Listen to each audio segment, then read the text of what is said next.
Assalamualaikum warahmatullahi wabarakatuh. Apa kabar teman-teman kelas 2? Semoga teman-teman dalam keadaan sehat ya. Hari ini kita akan belajar tematik tema 2, yaitu bermain di lingkunganku. Dengan subtema 3, anak soleh bermain di sekolah, dengan pembelajaran 5. Bunda harapkan ketika teman-teman menonton video ini, teman-teman sudah menyiapkan buku tematik tema 2 dan alat tulisnya ya.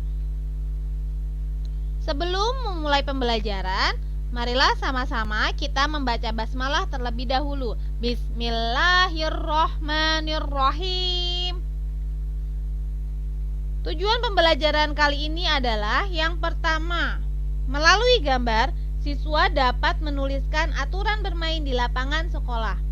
Yang kedua, melalui benda-benda sekitar, siswa dapat mengidentifikasi sifat-sifat dari benda gas. Sebelumnya, kita telah mempelajari mengenai aturan di sekolah. Lalu, tahukah kalian peraturan apa saja yang ada di lapangan sekolah? Mari kita baca teks bacaan di bawah ini. Teman-teman sambil membuka bukunya halaman 126. Di sini ada sebuah teks yang judulnya Kegaduhan di Sekolah. Bunda akan membacakan teks bacaan ini dan teman-teman Bunda harapkan juga mengikuti bacaan yang Bunda akan bacakan ya. Atau boleh teman-teman menyimak bacaan yang Bunda baca.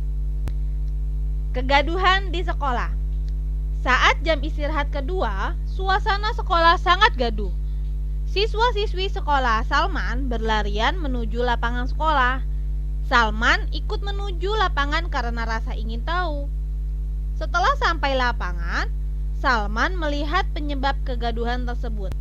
Ternyata ada teman Salman yang jatuh dari pagar lapangan sekolah. Apa sebenarnya yang anak itu lakukan? Setelah bertanya ke beberapa teman, ternyata teman Salman itu memanjat pagar lapangan sekolah saat bermain. Waduh, kira-kira itu bagus nggak ya teman-teman? Itu tidak bagus dicontoh ya teman-teman. Bunda harap tidak melakukan hal tersebut ya.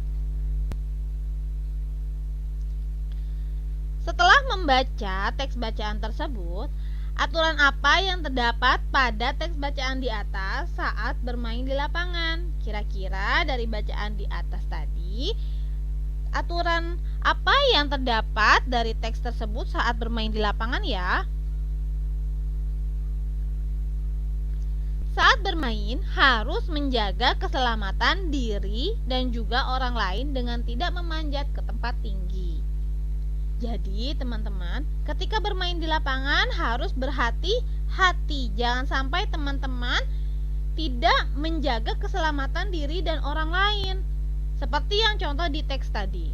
Dia memanjat terlalu tinggi, akhirnya dia terjatuh. Dan itu dapat membahayakan diri sendiri. Bahkan kalau dia menimpa ke temannya, dia akan menyelekai orang lain. Orang lain akan sakit juga. Tidak boleh seperti itu ya teman-teman ya.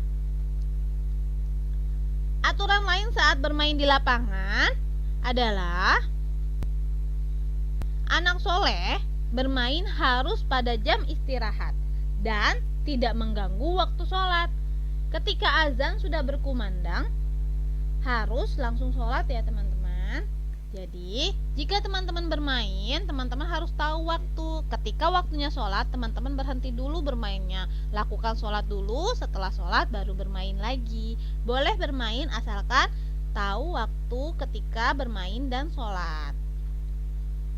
Seperti dalam surat Al-Kautsar ayat 1-2. Bunda akan membacakannya ya. A'udzu billahi minasyaitonir rajim. Bismillahirrahmanirrahim.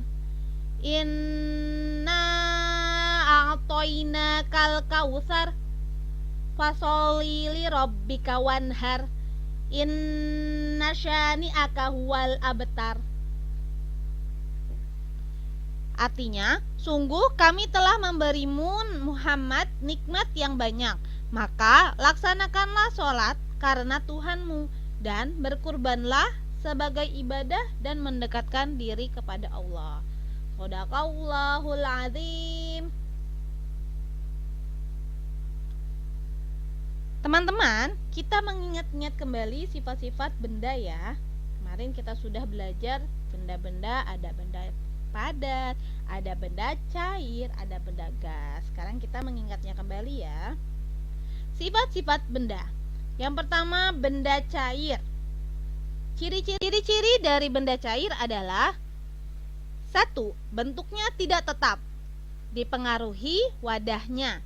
Yang ketiga, dapat meresap melalui celah-celah yang kecil. Jadi teman-teman, kalau benda cair itu tidak tetap, jadi dia tergantung dengan wadah atau tempatnya. Misalkan dia ditempatkan di gelas, maka dia akan berbentuk gelas. Contoh dari benda cair adalah air, sirup, susu, kecap, minyak, dan lain-lain ya. Ketika air atau sirup ditempatkan di gelas, maka air itu akan berbentuk seperti gelas. Ketika air itu ditempatkan di piring, maka air itu akan berbentuk seperti piring. Nah, itulah maksudnya bentuknya tidak tetap dan dipengaruhi oleh wadahnya. Jadi tergantung wadahnya bentuknya itu. Dapat meresap melalui celah-celah yang kecil. Air dapat mengalir kemana saja teman-teman. Baik celahnya sangat kecil, dia bisa memasuki celah yang kecil. Itu ya teman-teman ya. Benda yang kedua adalah benda padat. Ciri-cirinya adalah bentuknya tetap. Yang kedua, tidak dipengaruhi oleh wadahnya. Contoh benda padat itu adalah contohnya pintu, meja, pensil, penghapus. Jika penghapus atau pensil misalkan disimpan di wadah atau tempat pensil, kira-kira pensil itu akan berubah bentuk seperti tempat pensil atau tidak? Tidak, karena dia tidak dipengaruhi oleh wadahnya dan bentuknya tetap, tidak berubah-ubah seperti air tadi. Kalau air tadi ketika disimpan di dalam gelas, maka bentuknya seperti gelas. Tetapi kalau pensil disimpan di gelas, pensil tetap menjadi pensil, tidak berubah bentuk seperti gelas. Yang ketiga adalah benda gas. Ciri-cirinya adalah: 1. Bentuknya tidak tetap. Yang kedua, dipengaruhi wadahnya. Yang ketiga, mengisi seluruh ruangan yang ditempati. Yang keempat, menekan ke segala arah. Contoh dari benda gas adalah udara yang terdapat di dalam balon. Itu contoh dari benda gas.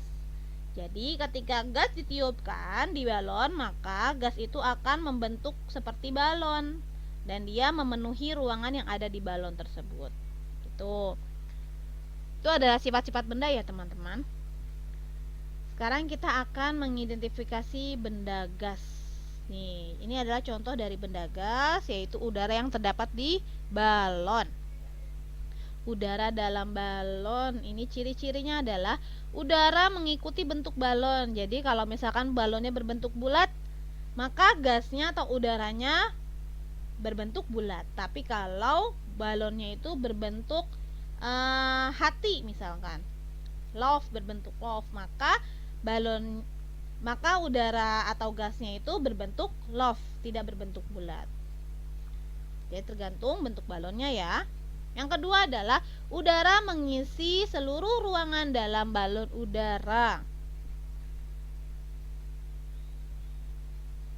Kemudian yang ketiga adalah udara tidak dapat dilihat. Jadi teman-teman, memang gas ini tidak dapat kita lihat seperti yang ada di dalam balon. Walaupun sudah ditiup, teman-teman kira-kira bisa melihat tidak bentuk dari gas? Tidak bisa. Jadi udara tidak dapat dilihat ya teman-teman. Yang keempat, udara tidak dapat dipegang tapi dapat dirasakan. Contohnya seperti angin. Atau ketika teman-teman meniup balon, kemudian teman-teman lepaskan tiupan tersebut, itu akan ada udara yang keluar dari balon, tetapi teman-teman tidak dapat memegangnya atau melihatnya, tapi teman-teman bisa merasakan ada angin yang keluar dari balon. Seperti itu teman-teman. Baik, kesimpulan hari ini adalah: yang pertama, aturan bermain di lapangan salah satunya adalah: Saat bermain, harus menjaga keselamatan diri dan juga orang lain. Yang kedua, sifat-sifat benda ada 3. Yang pertama, padat. Yang kedua, cair. Yang ketiga, gas. Nah, itu saja yang dapat Bunda sampaikan pada hari ini. Semoga dapat bermanfaat dan dapat dipahami oleh teman-teman semua ya. Bunda ucapkan terima kasih kepada teman-teman yang sudah menonton video ini sampai akhir. Tetap semangat belajar di rumah, jaga kesehatan dan perbanyak minum air putih ya teman-teman. Sebelum kita mengakhiri pembelajaran kali ini, marilah sama-sama kita mengucapkan hamdalah ya teman-teman. Alhamdulillahirabbil alamin. Terima kasih. Wassalamualaikum warahmatullahi wabarakatuh.